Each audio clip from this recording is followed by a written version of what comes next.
अस्सलाम। किताबी दुनिया में आप तमाम लोगों का खैर मकदम है। नाज़रीन गिरामी, आज की इस वीडियो में हम जिस किताब पर बात करने वाले हैं वो किताब है political theory, principles of political science.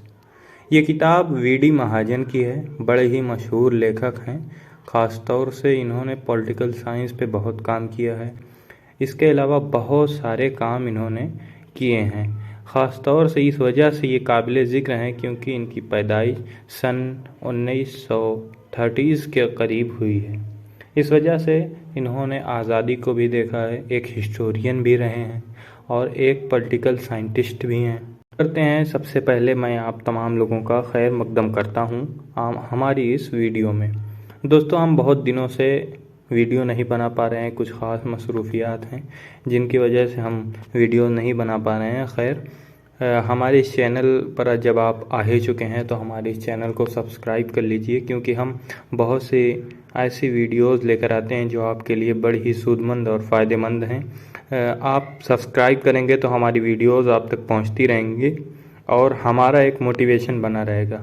अजीज़ साथियों, हमारे इस चैनल के लगभग हम चाहते हैं कि हमारी ये सब्सक्राइबर की तादाद बढ़कर 100 हो जाए, ताकि ज़्यादा लोगों तक पहुंच सके और हमारा एक मोटिवेशन बना रहे। तो हम चाहते हैं कि आप हमारी मदद करें हमारे इस चैनल को आगे बढ़ाने में। हमारे सब्सक्राइबर्स को 100 तक पहुंचा दीजिए, हम आपके बहुत ज़्यादा शुक्रगुज़ार रहेंगे।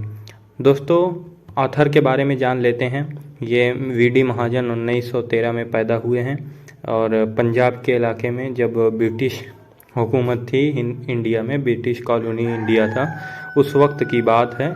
इनकी पैदाइश होती है। एमए किया है इन्होंने 2 मरतबा हिस्ट्री में, डीएवी कॉलेज से, लाहौर से, इन पॉलिटिकल साइंस। आप जान सकते हैं कि ये बहुत ही बड़े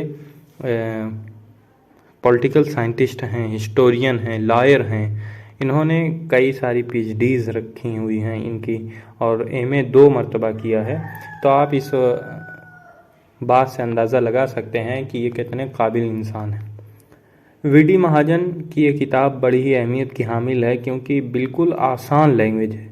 बहुत ही आसान भाषा में इन्होंने अपनी बात को समझाने की कोशिश की है। जो एलिमेंट्री चीज़ें हैं, जो बुनियादी चीज़ें हैं, जो इब्तदाई चीज़ें हैं, जिनको आप समझने में आपको टीचर्स की ज़रूरत पड़ती है, आप अपने कंसेप्ट को क्लियर नहीं कर पाते हैं, उन तमाम बातों को समझने के लिए इन्होंने बिल्कुल आसान तरीके से अपने लैंग्वेज को यूज़ किया है। और पॉलिटिकल थ्योरी जितनी टिपिकल चीज़ें हैं उनको बिल्कुल आसान तरीके से हमारे सामने रख दिया है। कोई भी बंदा अगर सिर्फ पढ़ते हुए चला जाए तो उसके जो टिपिकल कंसेप्ट्स हैं, जो वाज़े नहीं हैं, वो भी वाज़े हो जाएंगे।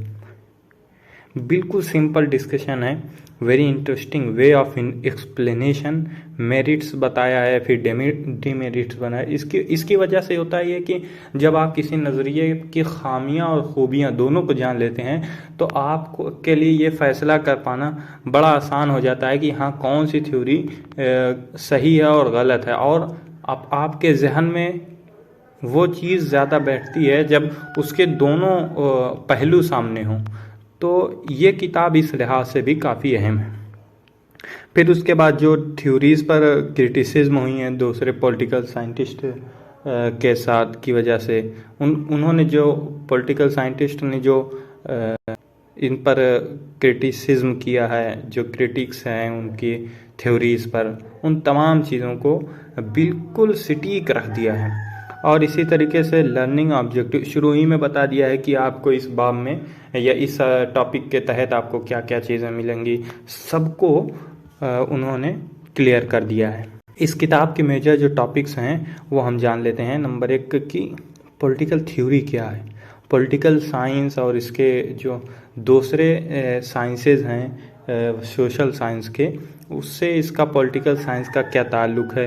मिसाल तौर पर हिस्ट्री से, इकोनॉमिक्स से, सोशियोलॉजी से, इसके अलावा नफ्सियात, दूसरे जितने भी किस्म के सोशल वर्क हैं, सोशल साइंसेज हैं, इन तमाम से क्या ताल्लुक़ है पॉलिटिकल साइंस का, बहुत ही इंटरेस्टिंग वे में एक्सप्लेन किया है। नेचर और इसका स्कोप क्या है, स्टेट क्या है, पावर क्या है, अथॉरिटी क्या है, लेजिटिमेसी क्या है, इन तमाम को बेहद इंतहाई इंटरेस्टिंग और आसान बना के पेश किया।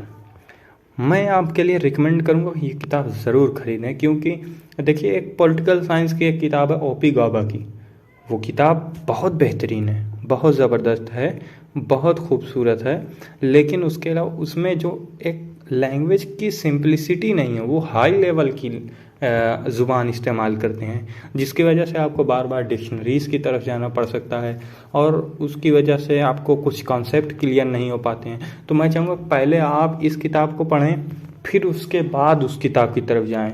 यानी पहले आप पॉलिटिकल थ्योरी वीडी महाजन की पढ़ें, फिर आप an introduction to political theory by OP Gauba उसकी तरफ जाएं। तो इसमें जो मैं कह रहा था कि ओरिजिन ऑफ स्टेट, लिबर्टी क्या है, इक्वलिटी क्या है, जस्टिस क्या है, प्रॉपर्टी क्या है, पब्लिक क्या है, पब्लिक ओपिनियन, मार्क्सिज्म और डेमोक्रेसी क्या है, यूटिलिटेरियनिज्म क्या है, इंटरनेशनलिज्म क्या है, नेशनलिज्म क्या है। फिर उसके बाद आखिर में उन्होंने गांधी जी के जो विचार हैं, सियासी विचार, उस पर बात किया है। Political thoughts of Gandhi, H J. Laski, इन तमाम को बहुत ही इंटरेस्टिंग वे में बयान किया है। सवरेनिटी क्या है, सिटीजनशिप क्या है, लॉ क्या है, फॉर्म्स ऑफ गवर्नमेंट्स क्या हैं, इसी तरीके से फासिज्म, नाजिज्म, इन तमाम चीज़ों को उन्होंने एक्सप्लेन किया है। आपके लिए बेहद बेहद मुफीद साबित होंगी ये किताबें, अगर आप पॉलिटिकल थ्योरी को कंसेप्ट को क्लियर करना चाहते हैं तो।